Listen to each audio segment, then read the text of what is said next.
Cette démonstration portera sur la gestion des interventions préventives et correctives et se fera en 4 temps afin d'illustrer les 4 personas: ordonnanceur, dispatcher, technicien et manager.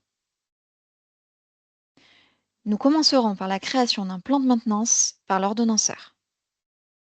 En tant qu'ordonnanceur, je vais configurer le plan de maintenance de la résidence Léonard de Vinci.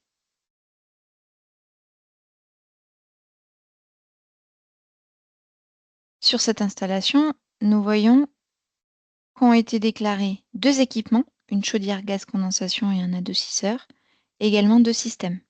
Un système de production et distribution eau chaude sanitaire, un système de chauffage production chaud.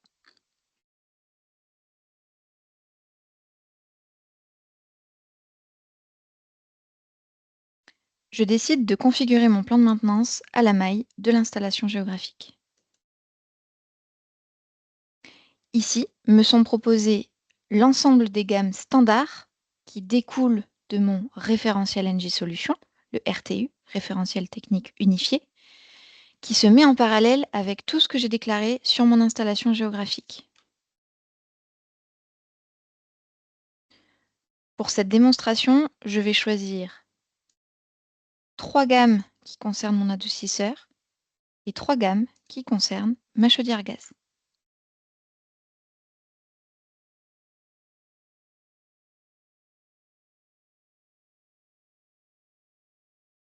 Je retrouve mes 6 gammes sélectionnées auparavant.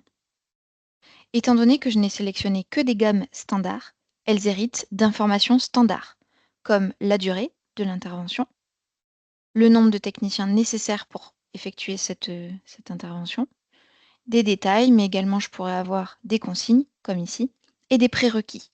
Exemple, j'ai besoin d'un matériel spécifique pour réaliser mon intervention. J'hérite de ces informations standards pour gagner du temps, mais je peux quand même venir les modifier. Parce que, par exemple, sur mon contrat, je dois respecter quelque chose de spécifique. Ce à quoi je n'échapperai pas, c'est la date d'anniversaire que je dois renseigner.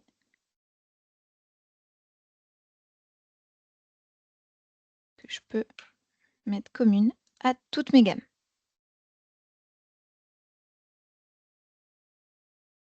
La synthèse me convient et donc j'active mon plan de maintenance. Nous voyons ici que le technicien référent de cette installation est Thomas. Je vais donc maintenant me rendre sur la console Field Service afin de visualiser les interventions qui ont été générées depuis mon plan de maintenance. Nous voici sur la console de l'ordonnanceur. Il a une vue macro des interventions avec l'aide d'un code couleur. Jaune pour les interventions planifiées, bleu pour les distribuer, violet pour les interventions en cours de réalisation et vert quand c'est réalisé. Au passage de la souris, il a également des informations complémentaires sur l'intervention, comme le nom de l'installation géographique, la localisation, le début et fin planifié, ainsi que le début et fin réalisé. Maintenant, nous allons voir ce qui a été attribué au technicien Thomas. Nous pouvons voir ici que les interventions ont bien été planifiées pour Thomas. On en trouve une ici, une seconde ici, mais également un peu plus tard, notamment ici. Celles-ci ont été planifiées un peu plus tard puisqu'elles n'avaient pas les mêmes fréquences et les mêmes tolérances. Dans le cas actuel, mon moteur d'optimisation a réussi à planifier automatiquement les 6 premières interventions de mes 6 gammes. Si ce n'avait pas été le cas, elles seraient tombées dans mon panier, le panier de l'ordonnanceur, et j'aurais dû, à la main, les planifier grâce par exemple à un cliquer-glisser sur la ligne de mon technicien.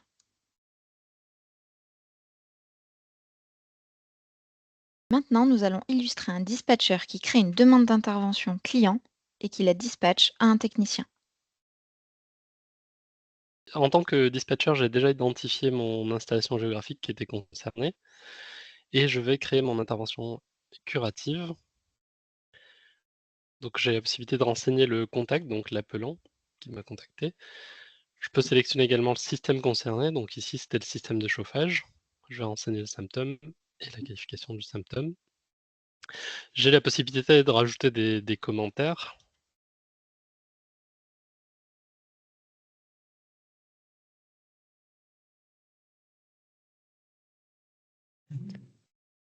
Donc j'ai renseigné mes informations de base, je clique suivant et j'ai mon intervention curative qui a été créée.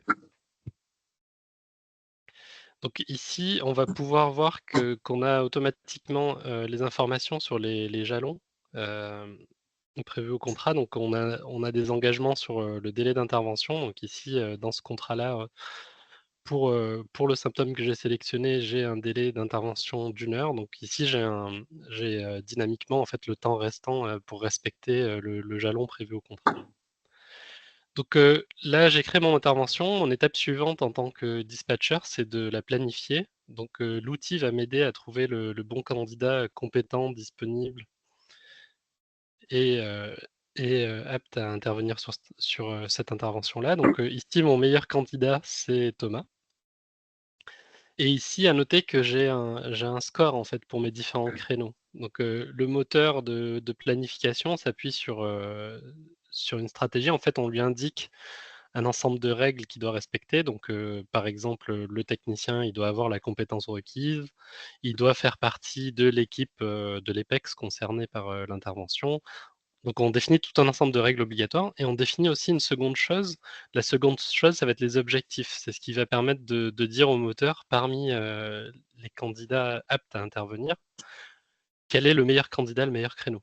Donc par exemple, si on incite le moteur à minimiser les temps de trajet, il va venir nous donner un meilleur score pour, les candidats et les créneaux qui permettent de minimiser les temps de trajet. Donc par exemple ici, j'ai un créneau disponible pour Thomas dès cet après-midi, mais selon les règles que j'ai données au moteur, le meilleur créneau, ça serait demain à 11 heures parce que ça permet de minimiser les temps de trajet en le faisant intervenir dans une zone sur laquelle il avait déjà une intervention de prévue juste avant. Donc ici, en fonction des délais que j'ai dans mon contrat, c'est une intervention urgente, j'ai un délai court. En tant que dispatcher, je prends la décision de faire intervenir Thomas dès cet après-midi. Donc je sélectionne le créneau de cet après-midi, je planifie l'intervention sur Thomas et là, j'ai la possibilité de immédiatement la distribuer. Je le passe immédiatement en distribuer et voilà, j'ai terminé, mon étape. J'ai planifié et j'ai distribué mon intervention à Thomas qui va être notifié et va pouvoir prendre en charge cette intervention.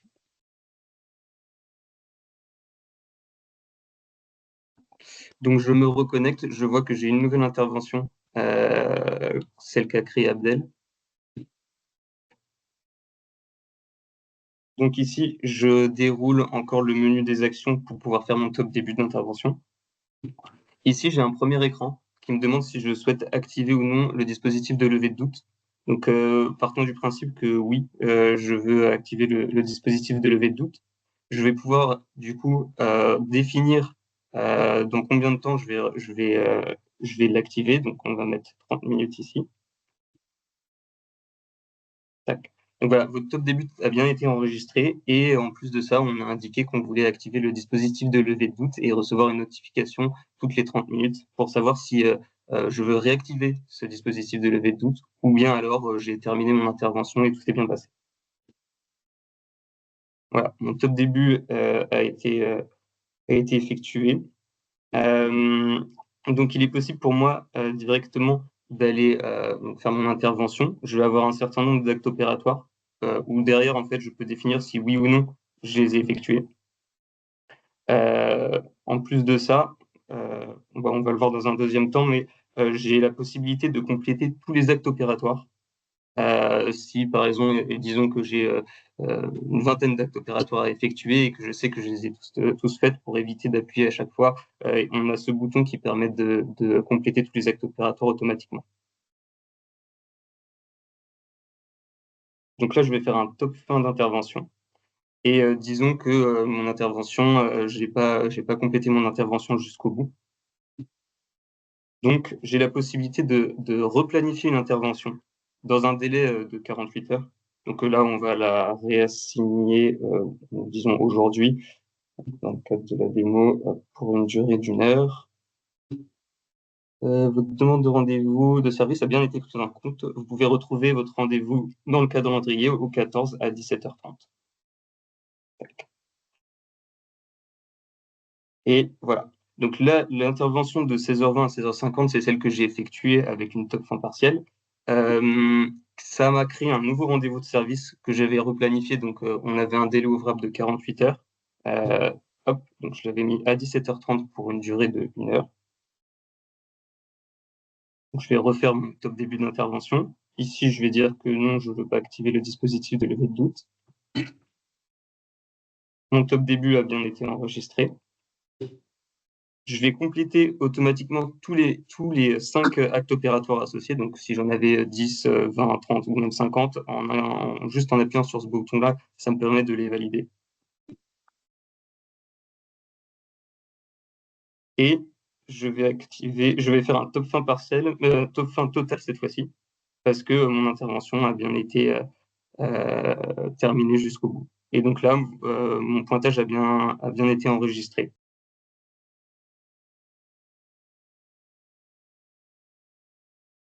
Un scénario suivant que je vais montrer, c'est l'utilisation de la géolocalisation pour faire une levée de doute. Donc dans mon scénario ici, j'ai un technicien, Alexandre, pour lequel j'ai plus de nouvelles, et je vais pouvoir utiliser la géolocalisation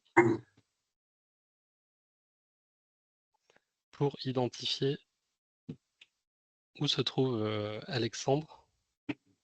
Donc ici, je vais pouvoir voir que à 14h04, la dernière localisation connue de Alexandre était à 14h04 à Lyon. Et ça va me permettre d'avoir des éléments pour identifier s'il y a une urgence, si le technicien ne répond plus.